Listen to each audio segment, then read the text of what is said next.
Welcome to Modo di Bere, the podcast about local drinks and local sayings. I'm your host, Rose Thomas Bannister.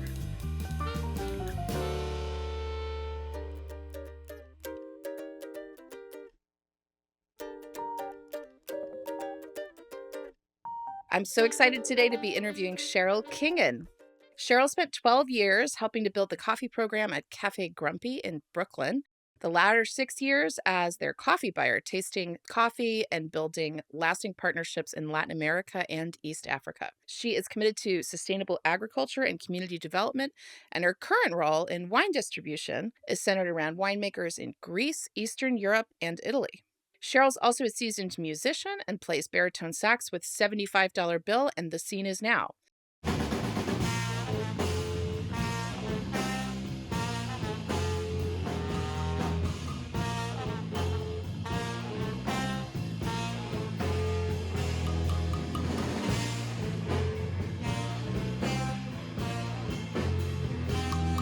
She also sings and plays synths in Tears La Familia. Cheryl was born in New Jersey and has called New York City her home since 2005. Cheryl, welcome. Hi, so happy to be here. Thanks for inviting me. Thank you for coming on the show. Before we start the interview, I have a request.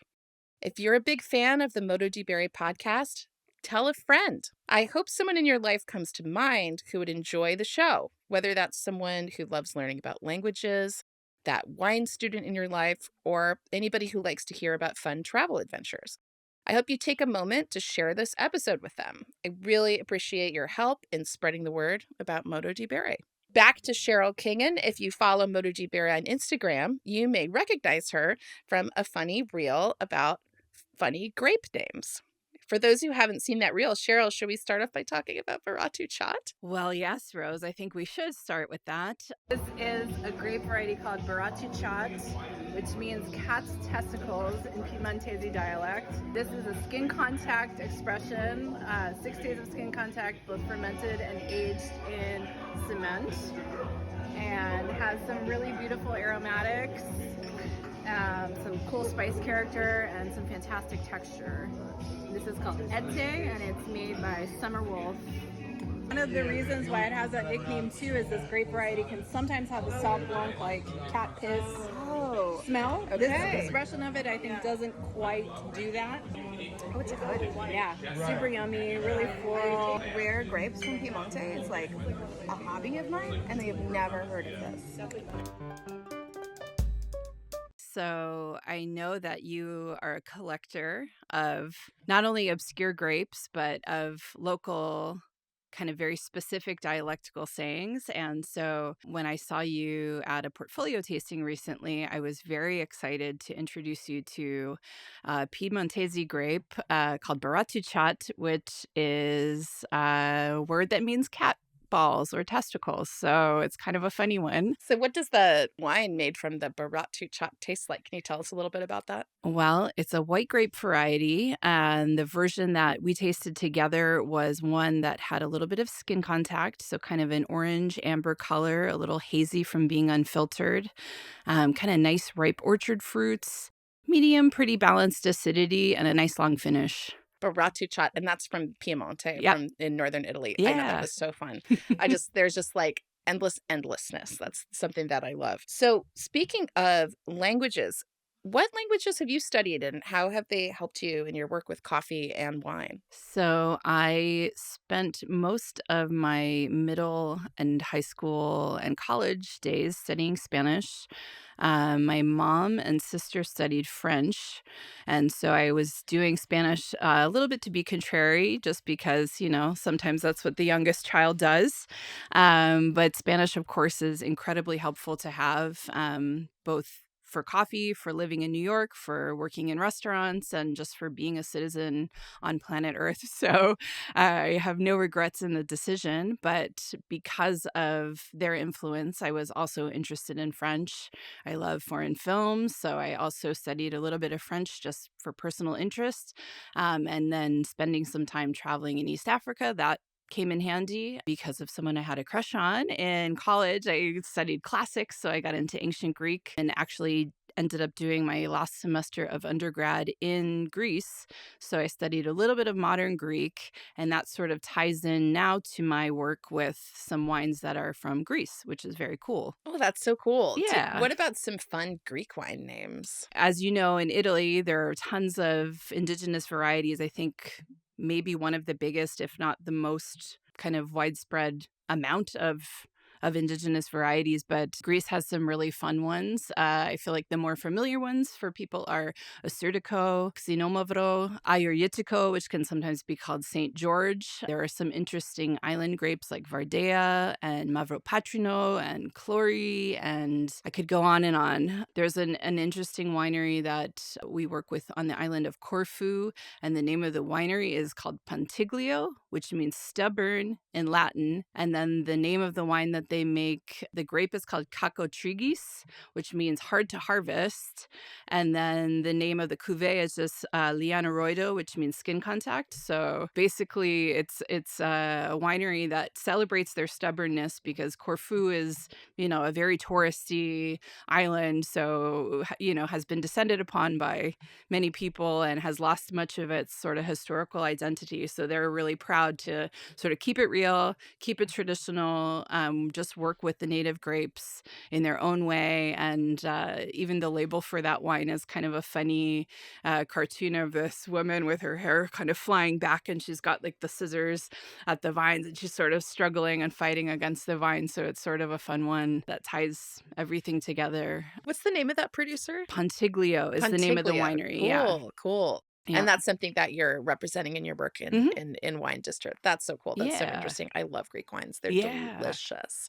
I really feel like there is so much cool stuff going on in the Greek wine world in general, and it's For something that sure. people should just order if they see it out at a restaurant and give it a shot. Yeah, I think it's one of those kind of cool underdog varieties that can really deliver much more than its value. Great with a variety of cuisines. And yeah, there's some really unusual and beautiful stuff coming out of Greece. It's so interesting in terms of indigenous grapes and in biodiversity in general, but it's really feels akin to and is cultural preservation, and I think a lot Absolutely. about like the work that people do to try to maintain, dead or dying languages, local dialects, kind of undersung tongues, and then also these less famous local grapes. Maybe it wasn't something that was so successful that got planted all over the world like Chardonnay, but there's it really makes the world richer to have these things. So I love to hear stories about For people sure. doing the work to deal with the fussy or hard to understand grape, but to just kind of keep it from going extinct and letting us taste it. Absolutely. Well, and I think something we see all over the world too is these more common, more famous varieties that showed up as a result of colonization and war and all kinds of different reasons. But, Chardonnay, Cab Sauv, the sort of like most famous things that everybody sort of feels comfortable with and knows as, wine. I'm doing air quotes, but, just not being afraid to encourage a winemaker to make wine like perhaps their grandfather or their great grandfather, to kind of go back and take a step back and not worry about what's on trend or what's in fashion or what you think will sell or what what someone is telling you makes sense, or, kind of trusting your intuition or having someone who believes in you and says like, hey, do it the old school way, because that's going to be more rewarding for you, and it's going to, like you said, kind of preserve this really cool cultural tradition that otherwise would totally disappear. No, that's really the whole reason for doing the whole Moto G Berry project, is just interest in kind of finding these ways of life, and it is fulfilling. It is a way of life for people to stay connected to those traditions. And I've been thinking recently about, I guess it's kind of a globalization thing. And French wines are incredible, and I love them. Of course, so do I. I Yeah. love them, and they have this amazing reputation for being so important in the history of quality winemaking. Although there are other stories of other countries that maybe aren't heard as often, who Mhm. also have such a long history. Certainly Greece, certainly Italy. But when I think about, those Bordeaux style blends that were so popular for so long, and going back to this fun event in the 60s called the Judgment of Paris, 60s, 70s, right? Sure. 70s, Yeah. right? Judgment of Paris.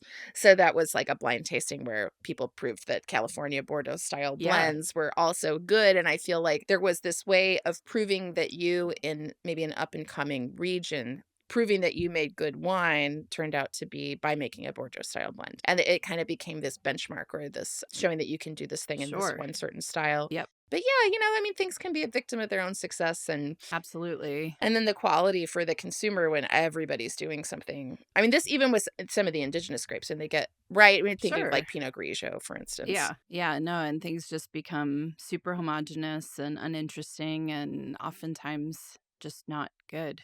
I know. And that's like the sad thing because it's not the grape's fault. No. Not Right. at And all. Pinot Grigio is awesome. Yeah. And a lot of these grapes too, I think particularly with these indigenous grapes, they end up getting a bad reputation because someone overcrops it. So they really push the production and then it just becomes this watery, sad thing and everyone's like, oh, that's not good. I know that's bad wine, bad grape. And it's like, no, it's not. It's not the grape's fault. There's amazing examples. And it's tough because we are so impressionable as humans, right? One bad experience with something can be enough, first impressions, like people aren't always willing to go back to something if they really hated it for whatever reason or made them sick or, I'm thinking of oysters or something, but it's just like, yeah, it can be a really tough thing to break out of that habit if they have a bad experience or you just having something that's always one noted no matter kind of where you're pulling it from. Well, people have their comfort zones and that's totally fine. Absolutely. Like enjoy it and whatever you enjoy is cool. You don't always have to be trying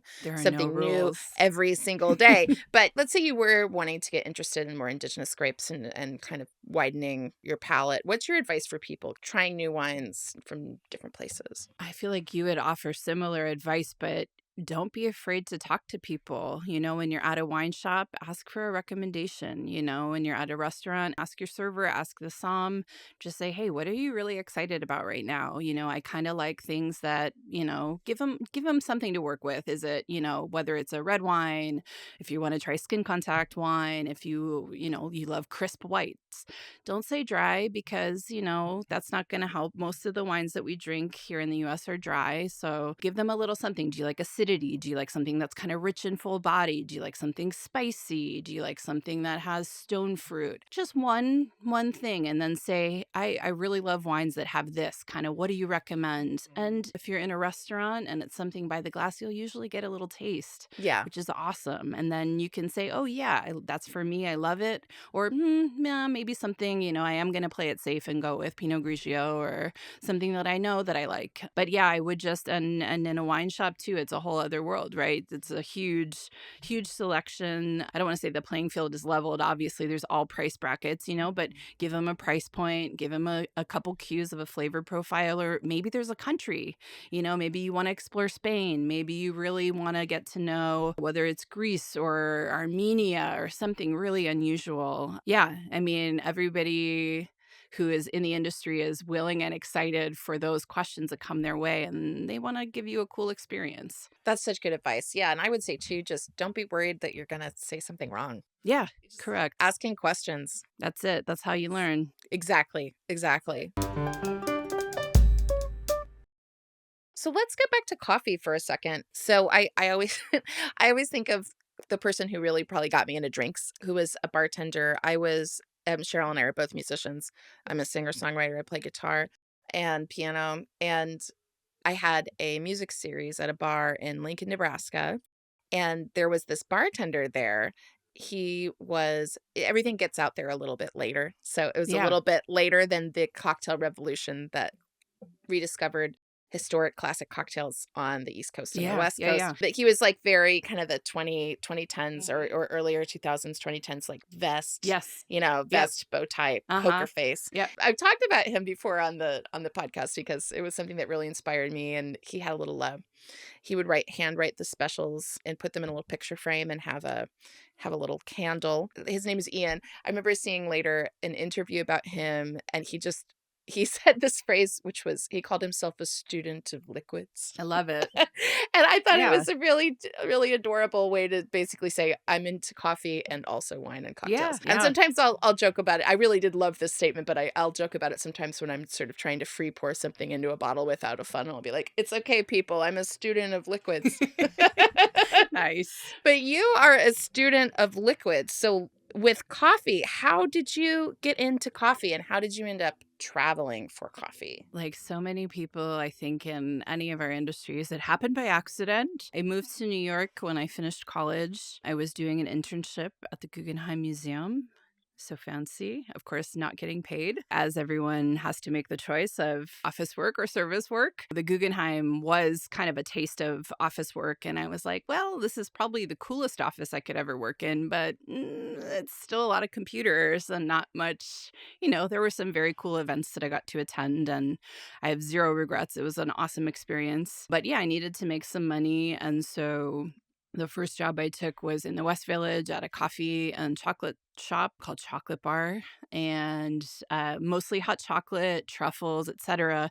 But they were working with Gimme Coffee, which was one of the best kind of early roasters, specialty roasters that came to New York from Ithaca. I didn't really know anything about how to make espresso. We had an okay espresso machine, nothing fancy, but we didn't know anything about steaming milk or latte art or any of this stuff that now we almost take it for granted. You could trip over a cafe. There's so many fantastic and not so great, but just so many like specialty and specialty adjacent coffee is everywhere in New York now, which is incredible. When I first moved here, and we were saying this is like 2005, 2006, there were a handful of shops really doing specialty coffee and doing it justice. So anyway, someone came in to give a wholesale training from Gimme.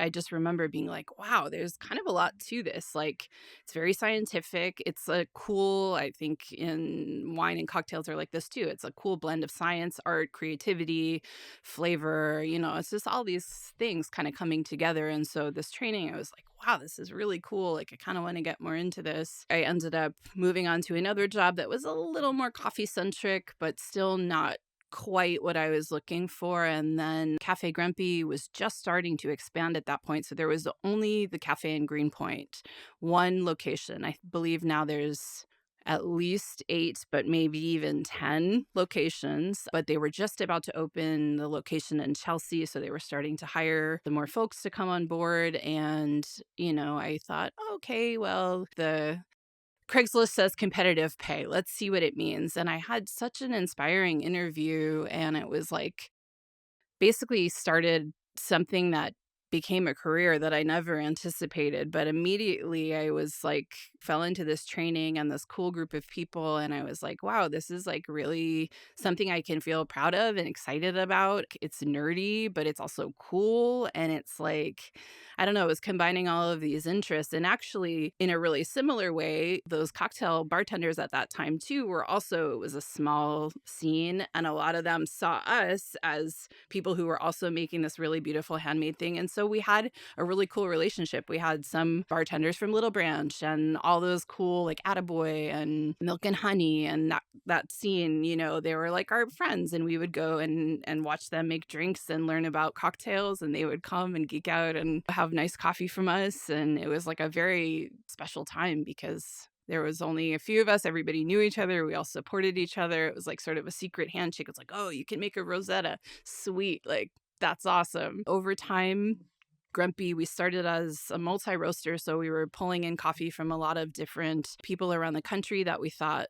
did a fantastic job, and we were really the first place, I think, to do single cup brewing across the board. We were using those crazy Clover machines that Starbucks later bought out. Actually, after seeing them at Cafe Grumpy, Howard Schultz came into the location in Chelsea and was like, that machine is incredible. I'm you going explain to that buy out machine? the company. It's kind of a fun, like, it looks like a big giant space age rectangle with like a faucet over the top. And then there's a big circle that is a micron filter that would drop down. There's a piston, so it would drop down. I've done this, I've done this explanation so many times, but it would drop down. You put in the coffee grounds, you use a little wire whisk to stir and get them all sort of situated in the water.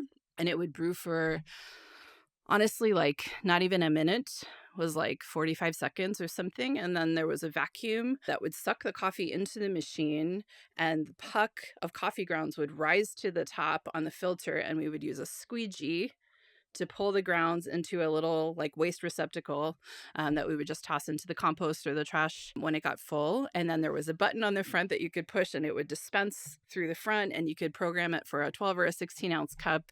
But you could make a very quick, very tasty, programmable in terms of brew time and temperature cup of coffee. And so we were I think it was before all the pour over craze that, you see them very often now, but we didn't have a batch brewer at all.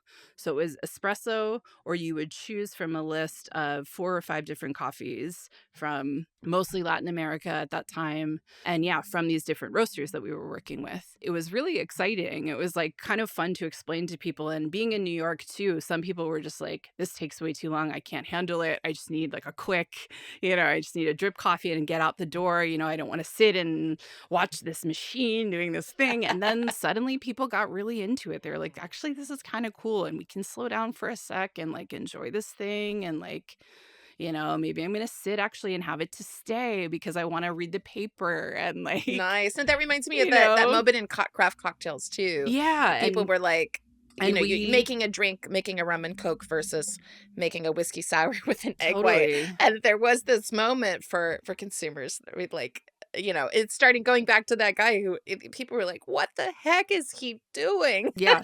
Well, right. And also we did not allow laptops, which was a big deal because it was a cafe. It was a coffee shop. That's what you do in a coffee shop. You go to work and be on your laptop. And the coffee is just fuel. Exactly. Yeah. No, it's not a gastronomic experience. Correct. No, we wanted it to be a place where people were having conversation and actually, you're meeting your neighbors and you're having a little community experience. And I remember one of my favorite things about it was like, on a busy afternoon or a weekend, it sounded like a bar almost because everybody's just chatting, that sort of like nice, pleasant murmur of everyone just kind of having a good time. I was like, wow, that is so cool, because otherwise it's like this thing where, it's this, and we would allow laptops in the Greenpoint Cafe. So it would get like this sometimes where you have your barista who likes the really ambient music and it's like super quiet and everybody's doing their thing. And like someone gets a phone call and everyone's furious and like,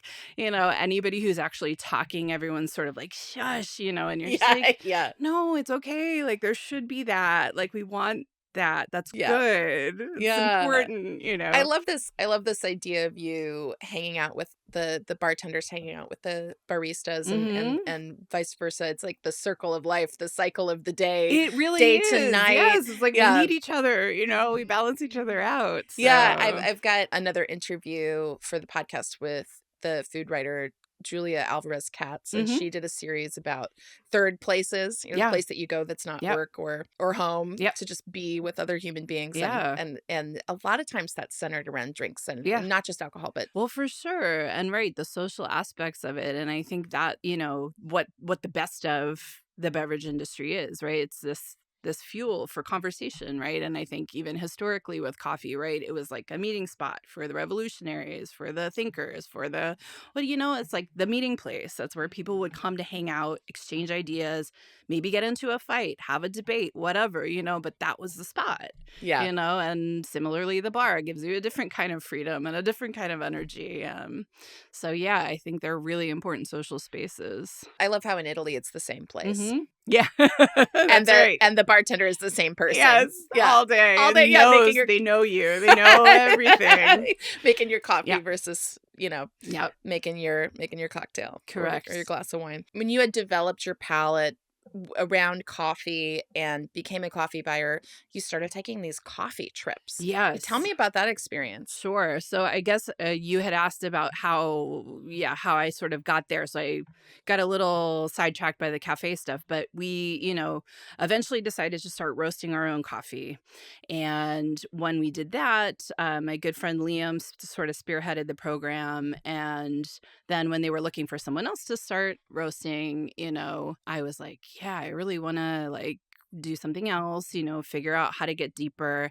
And we had another person on the team, our friend Colleen, who she was doing the first stage of the green buying just because she had connections from some previous coffee jobs, and she was really eager, and she did a fantastic job setting us up with our first couple of really strong relationships. But I got a chance to travel to Nicaragua with another good friend and former supplier from a previous roaster before he started doing his own importing, named Steve Mearsh. His family has at least 8 farms in Nicaragua, and invited a couple of us to travel. And that was the moment where I was like, oh, okay. So being in the back of the pickup truck, going up the mountain with a couple of friends through, this kind of misty coffee jungle, and sort of being like, this is where coffee comes from. Like, this rules. I want to be here. Like, I want to figure out how to be here and like engage more with these people and learn more about what's happening on the ground and all that stuff. So it was a really big and really special moment. And then with Colleen, I got to travel to Honduras and to El Salvador a couple years later, and that was amazing as well. And then she ended up deciding she wanted to go to nursing school, and I was like, it's my chance, And yeah, the owners of Grape didn't want to like force the job on me, but they were starting to put out a hiring thing, and I was like, guys, I really want to do that job. Mm-hmm. And they were like, oh, really? Okay, Great. So yeah, it was a pretty awesome and sort of natural progression.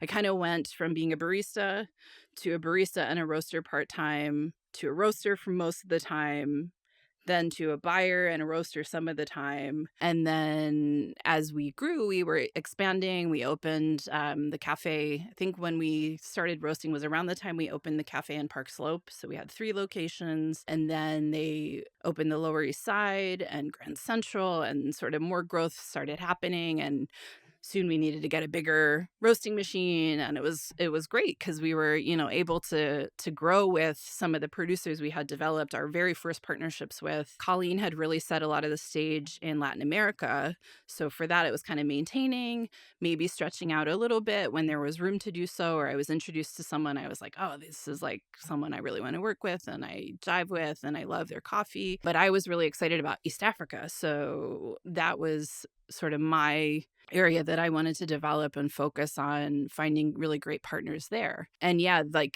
every industry, there's big conferences that happen, and there's one that happens in the US every year that's hosted by the Specialty Coffee Association, and that's tied in with a barista competition, a roasting competition, what they call the cup tasters competition. And of course, it's a big expo. It's like a long weekend with tons of events and panel discussions, and Everyone's literally buzzing in all the ways. It's a very kind of joyful, partying, exhausting, all of the things weekend. But I found out about, wasn't quite the same, but a similar idea that was happening in Africa that's called AFCA, which was called the African Fine Coffee Association Conference. I believe it was 2013 that I went on my very first trip, and I went to Burundi to the conference because I thought, well, what better way to meet a bunch of people from different countries? And I was also interested in Burundi, and that turned out to be a life-changing experience because I met this woman who became a fantastic partner and friend, and many, many other people who would become good partners and friends at that event too. Those events, though, sometimes can be overwhelming and kind of silly. They can also be very fruitful and wonderful. Oh, that sounds amazing. Yeah. So what's the difference of this physical experience from a coffee farm in East Africa versus some of the ones that you visited in Latin America? Good question. So typically, one of the major differences is that the farms in Latin America are usually owned by independent families, whereas in East Africa, it's a lot of larger cooperatives. Mm-hmm. So people in East Africa might just have a couple trees at home or a small, very small plot of land that wouldn't be enough to produce even a bag of coffee, right? So they join together. Sometimes these are thousands of people cooperatives that deliver to a central washing station, combine their efforts, combine their resources, work together for fertilizer, for food, for funding, everything that they need kind of works in this cooperative way. Whereas in Latin America, it's usually, there are co-ops there too, of course, but usually single families that are, generations worth of these bigger parcels of land. Especially, I mean, Brazil is sort of its own universe because it's like large, flat, more commercially viable, like biggest producer, globally biggest producer. And Colombia as well is like just a really gigantic scale, but much more mountainous and not as accessible. Like in Brazil, they can actually use kind of like tractor type of farming. Colombia is much more hand harvesting and a lot more diversity and elevation. But yeah, so it's usually much bigger operations versus very, very tiny group efforts in East Africa. Oh, that's so interesting. Yeah. That's so interesting.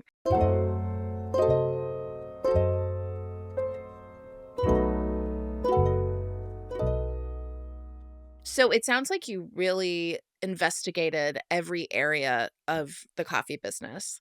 And then you went to a new place. You went into wine. So tell me about that transition of coming into the wine world. Of course, we're both alums of the Sommelier Society of America, where we have a shared mentor, the great Rudy Eilers, who sadly passed away recently. This is another field with a lot of science and culture and agriculture and everything. So what was that transition for you, like moving from the coffee world into the wine world? Kind of as we were talking about earlier, my initial interest was a little more cocktail centric in the alcoholic realm. And for a long time, I was like, I can't like wine too because it's just too expensive and I can't afford to like all of these things.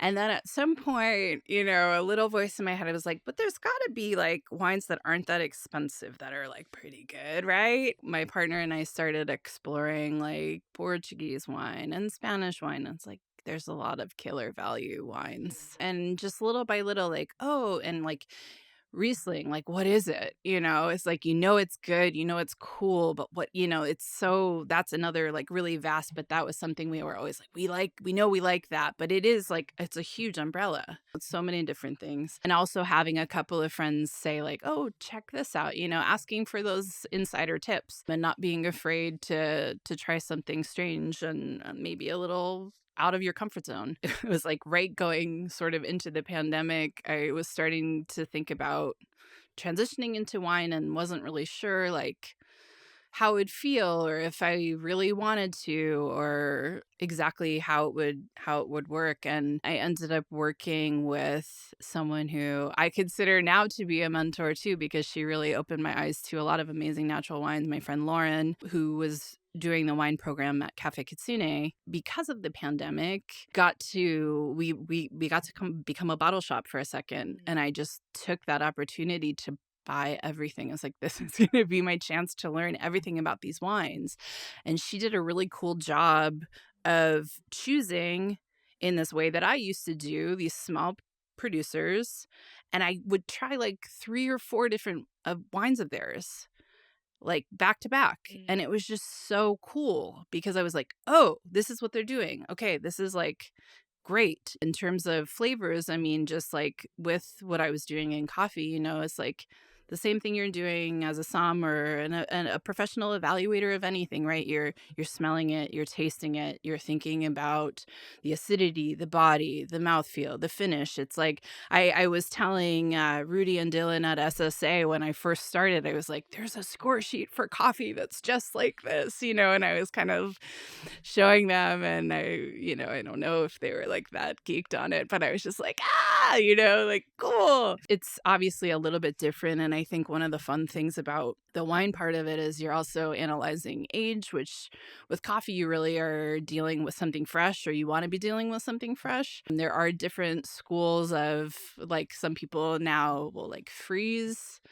coffee and try aging it. And some regions, I think, like maybe Sumatra, which is a pretty kind of unusual one and usually has like a, I'm going to say the F word, funky flavor profile, but usually more earthy, a little more like kind of cedar and spice, and sometimes can even taste a little bit dirty. But stuff like that can sometimes benefit in a way from age. Anyway, wine I think is cool because you're dealing with age, you're dealing with vessels like, is it oak? Is it stainless steel? Is it amphora? Is it cement? Is it a combination of those? Is it filtered? Has it had lees contact? Like all of these cool things that impact the flavor, which a lot of those same things exist in coffee. There's a fermentation phase, there's skin contact. Yes. There's like the natural process, which is where the coffee is dried with the skin on. So it's much fruitier. It also can be a little more like fermented tasting. Honestly, it can have a boozy quality to it. And that's also really common in Ethiopia. I feel like is really famous for their natural coffees that have like a blueberry and vanilla kind of profile.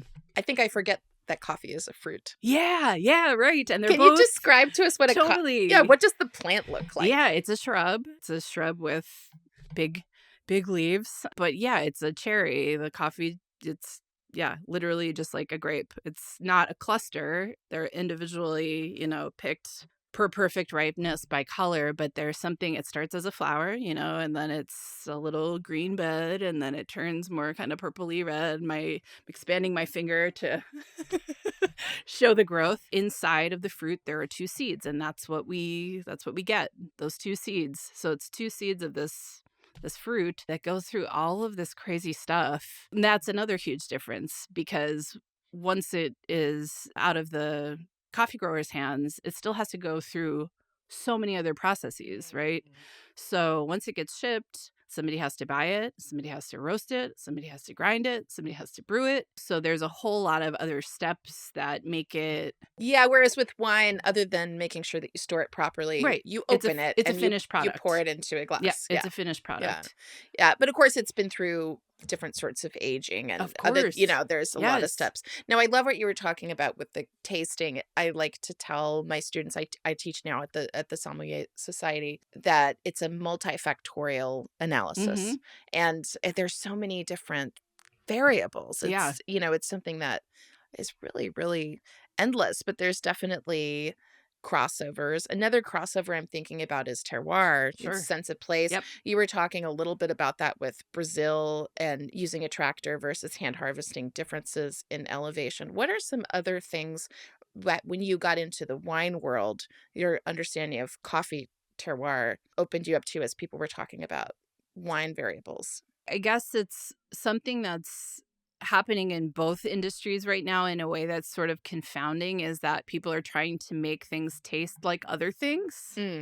If that makes sense. What do you mean? What I mean is people are processing coffees now in a way to try to make them taste like coffees from other regions. So doing things like carbonic maceration and doing things like different types of skin contact or fermentation with like fruit juice, like pomegranate juice, or, different things to try to bring out or enhance or just adapt or change the flavors. And I think in wine, similarly, there's, people who are experimenting with obviously the craze of orange wine, but different kind of levels of fermentation or different kind of vessels, and are doing less traditional things. So when you do a blind tasting, or you are giving someone kind of with like a sly wink, like, oh, this is a Pinot Noir, or like, and it's gone through some crazy, there are things where you're like, I would never guess that this was what you're saying it is, because it's gone through this certain type of process with the skin contact or the amphora aging or whatever it is. And I feel like there's a trend of like pushing sort of the envelope in both of like, what can this be? But I think in both there's a beauty to and an importance of having the sense of place and having the thing taste like what it should, I'm doing air quotes again, taste like. So there's kind of a fun in between world where there's like, that thing where I'm thinking this morning I visited Cafe Grumpy just over the weekend to wish them a happy new year, and was given a bag of coffee from Honduras, and just been enjoying it so much because it tastes exactly like I remember, exactly like it's supposed to, and it brings me there. Mm. I feel like a great comfort in tasting it. And it's not trying to be anything else. It's just beautiful and it's what it is. Yeah, I love what you were saying about blind tasting being kind of blown up by, but Gosh, that's what I love about it's fun. that's what I love about It's fun and the it's crazy. I know. No, that's I mean, I teach this, right? But and I love it. I love it because it's something I adore about the natural wine world, because at the same time, this thing that feels so experimental is also really a lot of time. I mean, some stuff is completely new. And for instance, making skin contact, sometimes so-called orange wines, Hmm. all over the world, Yeah. where they, had been traditional to only specific certain areas. That would be an example of Yeah, total innovation and change. But then also people rediscovering wine styles and grapes. I mean, that's been so hmm. wonderful. People reviving grapes that had completely fallen out of favor, and having to look back a couple of generations to try to figure out what those wines were supposed to taste like, because it had fallen out of favor. I think the thing to remember is that just because some people wrote a textbook at a certain point in time, that doesn't mean that that is wine, Yeah. or that that is Right. coffee. I mean, we have Right. hundreds, thousands of years of tradition to go back, where the Totally. plants themselves were changing and Hmm. evolving, as well as human practices, as well as the climate, as well as everything. I mean, people used to, the most prized wines in the world were like sweet and fortified wine. There were grapes that we know of, that we start to look into grape genetic history, that started out as a white wine and Yeah. eventually somehow changed. Yeah. So I mean, just to not be too precious about these things, and to realize that everything changes. But speaking of changes, talking about climate change, talking about how getting into drinks gets a person into agriculture and Hmm. sustainability, how did those experiences for you of traveling, whether in a coffee farm or in a vineyard, inform your thinking about sustainability? It's kind of crazy, to see what's going on the other side, because there's a lot of just the way that resources are used Hmm. in other parts of the world versus the United States. People are very aware of their usage, and they have, a respect and a limitation, and water is a huge deal, turns out. This is, similar in the wine world too. And I know some of the folks that we work with in tiny appellations and Hungary and stuff, they just don't have water. There are places that are totally dry farmed. And Brazil, that's coming back to them. Like, their coffee there is almost entirely naturally processed or dry processed, because there's just no way they could use that much water. It would be just impossible, like actually like not feasible or smart, or I don't think actually like literally possible. So yeah, it makes you think about all kinds of things. And yeah, I got to do a really cool thing in Uganda. Gosh, I think it was in 2015 or 16, where I got to spend a week helping an importing partner of mine train a team of people how to use some roasting equipment so that they could have like a quality control lab at their milling station. And they were doing a competition, like these are kind of common in coffee. They call them micro lot competitions, where people will have like, it could be the equivalent of, I don't know, it's usually at least half of a bag, so like 50 pounds or something worth of green coffee, that they'll put into an auction. And people will compete against each other to get their placement of, notoriety, and then people will bid on the coffees, right? So we're training this team in a very rural place. The electricity was really shaky. It rained all the time. The power went out constantly. We were trying to encourage them to use filtered water because it has like a more neutral flavor. That's another thing about coffee. The water is a huge thing, right? It's mostly water. What you're drinking is mostly water. So if you're using filtered water, where you are, what your tap is like, all of that stuff makes a huge difference, right? So we're trying to like encourage them to use bottled water or filtered water, but we're like, that's not a long term. They're not going to do that. They can't do that, really. So it was like something that we kind of were working through with them. But just, yeah, being in this small building where the power kept going on and we just kept figuring it out. And we were using all these electric kettles, which even in the US, you trip the breaker if you have more than 2, 3 going at once, you know? So being like, oh yeah, this is how we do it. And this totally makes sense. It's like, no, you have to, like, every time this happens, this guy has to get on the roof, do a thing. You know, it was just like, I feel like most places will use like a gigantic kettle because it just makes more sense for them. But yeah, just seeing how things actually function and figuring out a way to have a language of quality control and sharing even tasting notes. You know, it's like what you taste and what other people taste are different. The fruits you taste, the sweets you taste, the sugars you taste, sugar cane versus panela versus honey, what kind of honey, you know, and like that's that kind of stuff that like we would try to get really deep on. But it's like, is that fair? You know, it's like they need to have access to these, you know, there's kits that the Specialty Coffee Association offers that have sort of like, here's a jam that's like, you don't have blueberries where you are, but this is how we describe what this thing, you know, but it's like. That has to be translated. Yeah. It has to be translated. And yeah. and I think in terms of diversity of experiences, if the people who write the tasting notes are all from one place and one culture, Totally. then, you know, it doesn't work. Well, and also just there's this whole realm of experience that's lost. No, you for know? sure. And You're like, it's oh, this tastes like jackfruit. Okay, you know. And it's subjective. Like, Yes. it's not, nobody's experience is invalid. It's like, it's. Oh, I love talking about this because in terms of learning how to taste and developing a palate and something, there's these two differences, right? There's the translation of your cultural palate, you know, based on the fruits and the flavors that are available to you in your area and your culture. And then there's also, we are all in different bodies. Yeah. We all connect a little differently to our brains. I do think of it as a translation. In the world of tasting these things, you have this tip of the tongue sensation. Oh, what does that smell like? And so what you're really honing is your ability to quickly name, to make stronger and quicker associations between those sense memories. And that's very intimate, you know. Yeah. And the moments I think where people end up sort of crying or something, it can be because, oh, this is so good and this is so fine. But it can also be, oh, this reminds me of this jam that my grandmother cooked or something Totally. like that. You know, And there these are very can intimate be- experiences. Of course. And that's the cool thing about sensory just in general is like, yeah, smells and tastes. There are things that like suddenly you're like, oh, I'm in a really specific, you know, like I'm in a room. I actually had a really cool moment when I started repping, and that actually there was like a tie-in somewhere along this conversation. Sales was the one job I never did in coffee. So I ended up being excited to try it because it was something I never did. And it's so fun to work with tons of different people all over New York City. It's like the most it was fun. I loved that job. Sort of, just really cool experience and way to connect with folks you would never get to meet.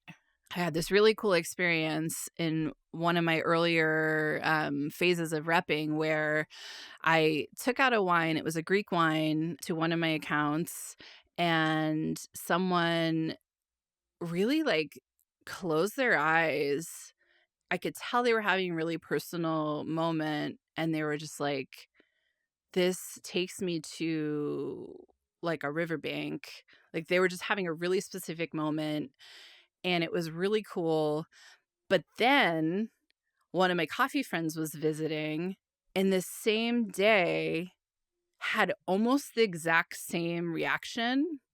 And I was like, almost like crying because it was so cool that these two totally different people from these totally different places had this connective but separate moment with the same wine. And I was like, this rules. Like, what is like, that's so beautiful. Like, it was just a really magical, there was just, it was just kind of like this deep, earthy, muddy, like just wet leaves. Like, I don't know. It was all of these. It was like a childhood, like deep dive moment. And I was like, I feel so grateful to witness this. And it's like such a cool thing, like that your senses can do that.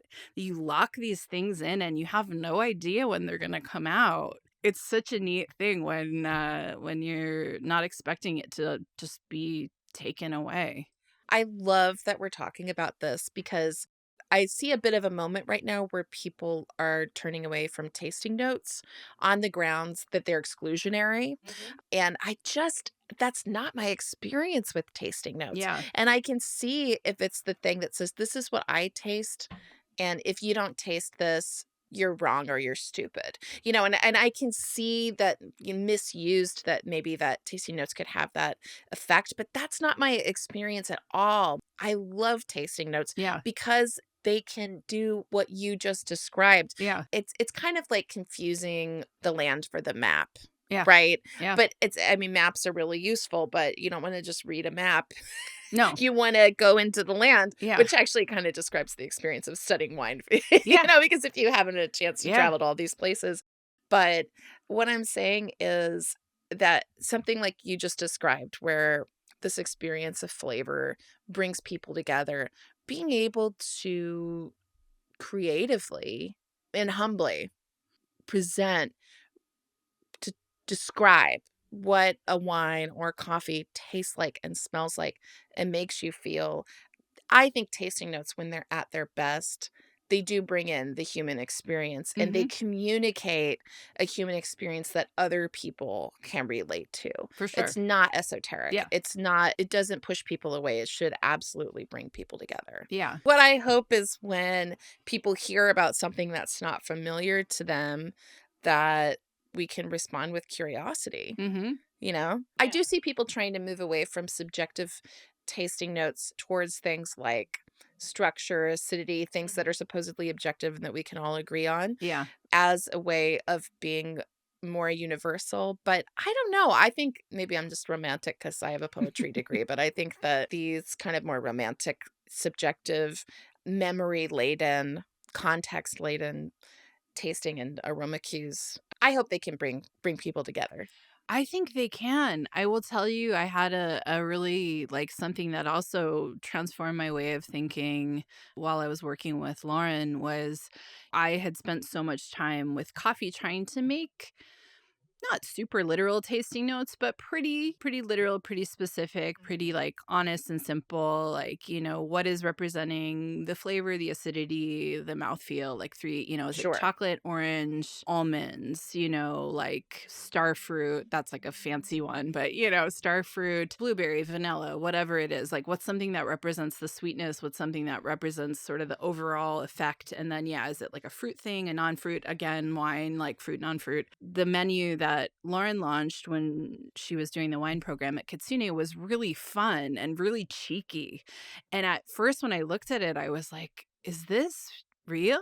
And then people loved it.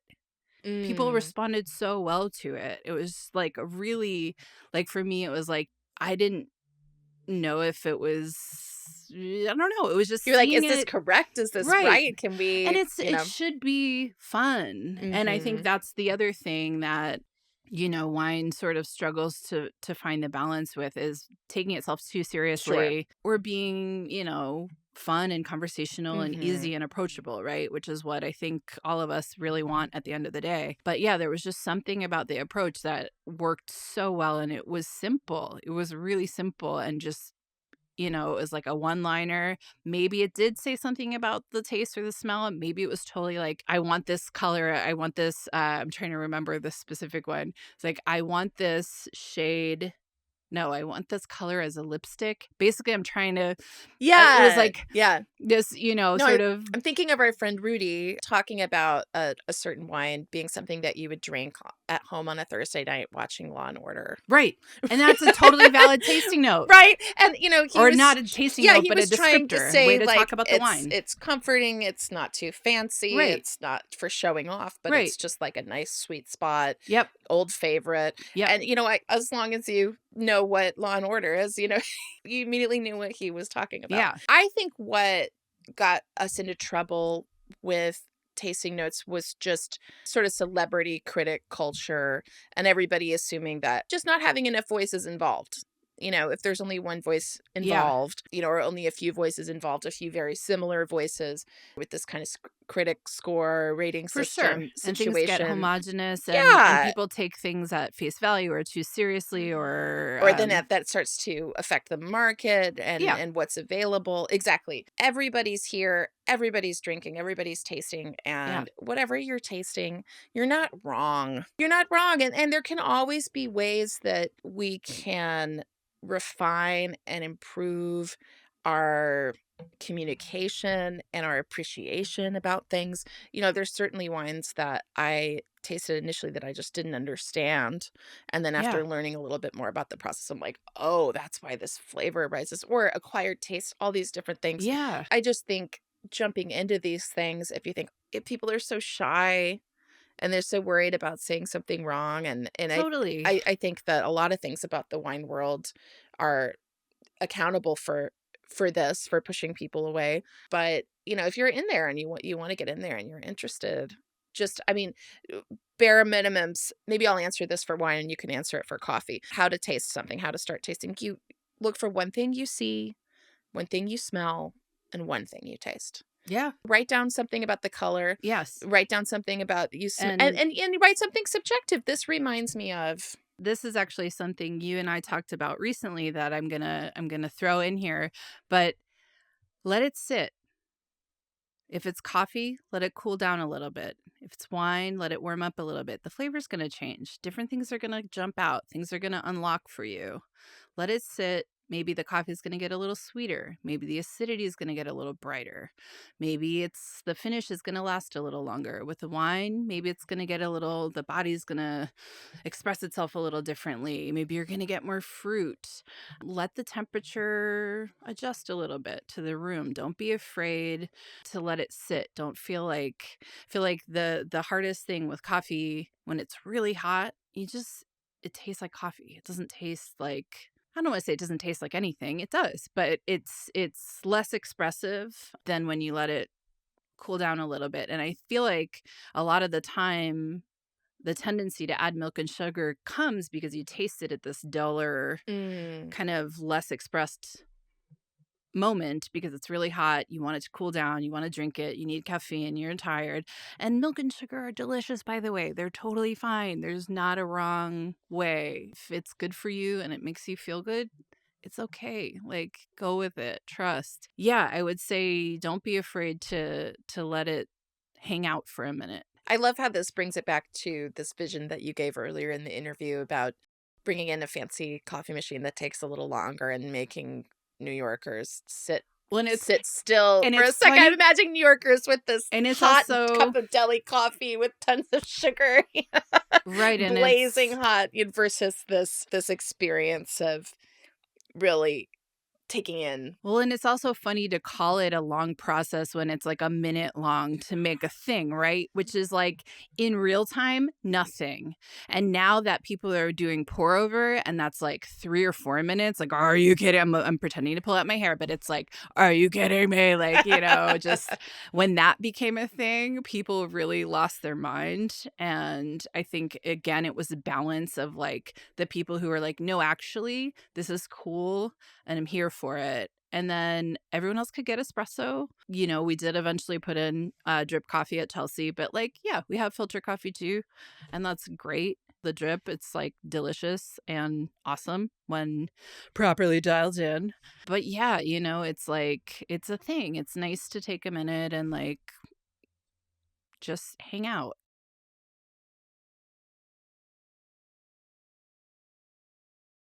How do you make coffee in the morning? I use a Chemex. So a pour over takes about 5 minutes. It's not a big deal, but it is a nice process where it's like you get up, start the water, maybe I jump in the shower, come back. I have an electric kettle, so I'm not leaving the stove unattended. Don't worry. But come back, get the coffee ready, grind it, smell it, just feel happy and excited. Prep the filter. I usually just wet the filter a little bit, put the coffee in, start brewing.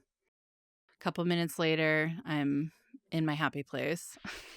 That sounds great, Cheryl. That sounds great. Oh, it's so nice to talk to you. We didn't even really get to talk that much about music. I think we'll send off the show with a little clip of you playing music, of you playing the saxophone. Oh, yeah. So we'll let that fly. Wonderful. And until then, thank you so much for Thank talking you. with me today. It was a pleasure. Yeah. And to all of our listeners, thank you for being here. Wherever you go and whatever you like to drink, always remember to enjoy your life and to never stop learning.